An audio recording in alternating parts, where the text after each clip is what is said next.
একদিন ওই রাজ দরবারের একজন মন্ত্রী আসছে, এবার ওই রাজার একজন এমপি সাহেব, তার চোখে সমস্যা, সে আসছে, এসে বলছে যে আমার এই চোখে সমস্যা, আমার চোখটাকে ভালো করার দরকার, তোমার কাছে কোনো ওষুধ আছে নাকি? সে বলছে যে আপনি আল্লাহর প্রতি ঈমান নিয়ে আসেন, আমি আল্লাহর কাছে দোয়া করব, আপনি ভালো হয়ে যাবেন। এবার সে আলহামদুলিল্লাহ ঈমান নিয়ে আনলো এবং সে ভালো হয়ে গেল। এই ভালো হয়ে যাওয়ার পরের দিন যখন সে আবার ওই পার্লামেন্টে গিয়েছে আর কি, ওদের তৎকালীন রাজদরবারে, এবার রাজা ওকে দেখে বলছে যে তোমার তো চোখ অন্ধ ছিল, কিভাবে শেফা লাভ করলো? সে বলে না কিভাবে শেফা লাভ করলো, সে বলতে চাচ্ছে না, কারণ সে আজ করছে যে বললে সমস্যা হবে। এক পর্যায়ে তাকে খুবই পিটুনি দেওয়া হচ্ছে, রিমান্ডে নিয়ে গিয়ে কঠিন মাইট দেওয়া হচ্ছে।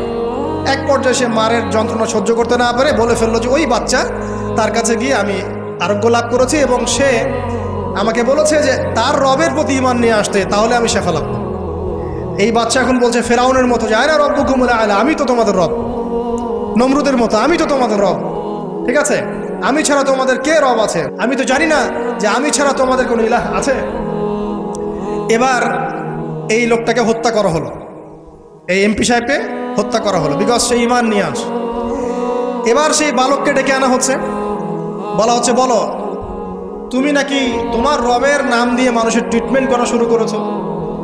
তখন সেই বালক বলছে হ্যাঁ, আমি এক আল্লাহর প্রতি বিশ্বাস করি এবং তার রাসূলের প্রতি বিশ্বাস করি, তার প্রেরিত আসমানি কিতাবে বিশ্বাস করি।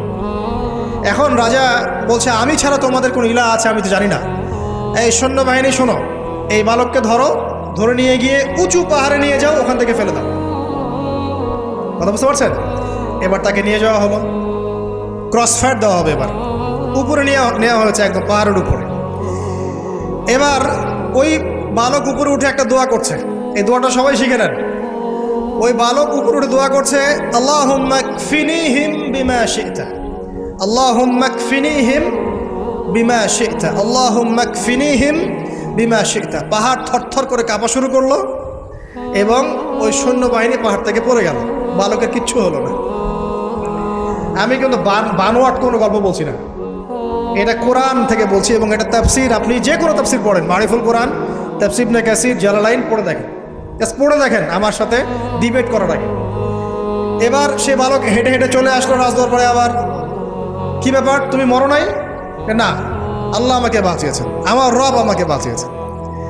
আবার পাঠানো হচ্ছে আরেক দল সেনাবাহিনীকে নিয়ে, যাও এবার ওকে সমুদ্রে নিয়ে যাও, সমুদ্রের মাছ সমুদ্রে ডুবিয়ে দিবে একদম।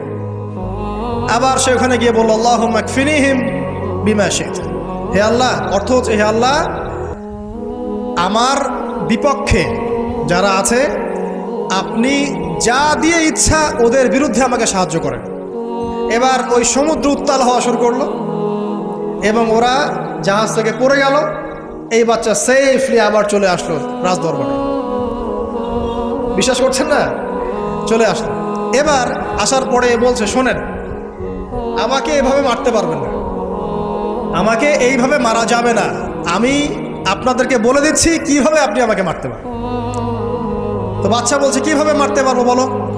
তখন সেই বাচ্চাটা বলছে যে আপনি সমস্ত এলাকার মানুষকে এক জায়গায় জড়ো করবেন, মানে পুরো নেশনের যত মানুষ সবাইকে একটা মাঠে নিয়ে আসবেন, মাঠের মাঝখানে একটা গাছ রোপণ করবেন বা একটা কিছু স্তম্ভ নির্মাণ করবেন, সেখানে আমাকে বেঁধে ফেলবেন। বেঁধে ফেলার পরে আমার এই ধনুক থেকে একটা তীর বের করবেন, তীর বের করে আপনি নিজ হাতে এই তীরটাকে নিশানা দিবেন, দিয়ে বলবেন বিসমিল্লাহ আল্লাহর নামে, বিসমিল্লাহ আল্লাহর নামে, বিসমিল্লাহি রব্বি হাযাল গোলাম বলে ছুড়বেন। অর্থ হচ্ছে আমি এই রবের, আমি এই বাচ্চার রব, আমি এই বাচ্চার রব আল্লাহর নামে তীর ছুড়লাম, এটা বলে তীরটা নিক্ষেপ করবেন, তাহলে আমি মরবো, তার আগে মরবো। কথা কি বুঝতে পারছি? এবার তাই করা হলো, সমস্ত এলাকার মানুষকে এখানে জড়ো করা হলো।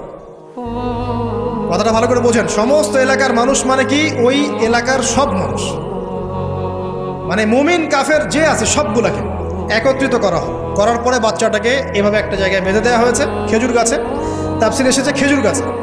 এবার সে এখান থেকে তীর বের করে বাচ্চা বলছে বিসমিল্লাহি রব্বি হাযাল গোলাম, নিক্ষেপ করলো। তীরটা ঠিক, আল্লাহ পাকের দৃষ্টি দেখেন এত সূক্ষ্ম, ওইটাই বর্ণনা করেছেন। তীরটা ঠিক বাচ্চার এই জায়গায় লেগেছে, এই যে মাথার এখান থেকে লেগে এদিকে বের হয়ে গেছে। ছেলেটার বাচ্চা ওই বাচ্চা ছেলেটার এই যে কপালের এই পার থেকে এই পার পর্যন্ত তীর চলে গেল এবং বাচ্চাটা শহীদ হয়ে গেল আলহামদুলিল্লাহ। এবং এই বাচ্চাটা যখন মারা গেল বা শহীদ হয়ে গেল, আর সারা এলাকার মানুষ কি দেখলো? দেখলো যে বাদশা তাকে দুইবার চেষ্টা করে মারতে পারে নাই, কিন্তু তার রবের নাম যখন নেওয়া হয়েছে, আল্লাহর নাম নেওয়া হয়েছে, মারতে পেরেছে। দেন পুরো এলাকার সমস্ত মানুষ মুসলিম হয়ে গেল আলহামদুলিল্লাহ। একজন বাচ্চার জীবনের বিনিময়ে সমস্ত এলাকার মানুষ ইসলামের হেদায়েত পেয়ে গেল আলহামদুলিল্লাহ।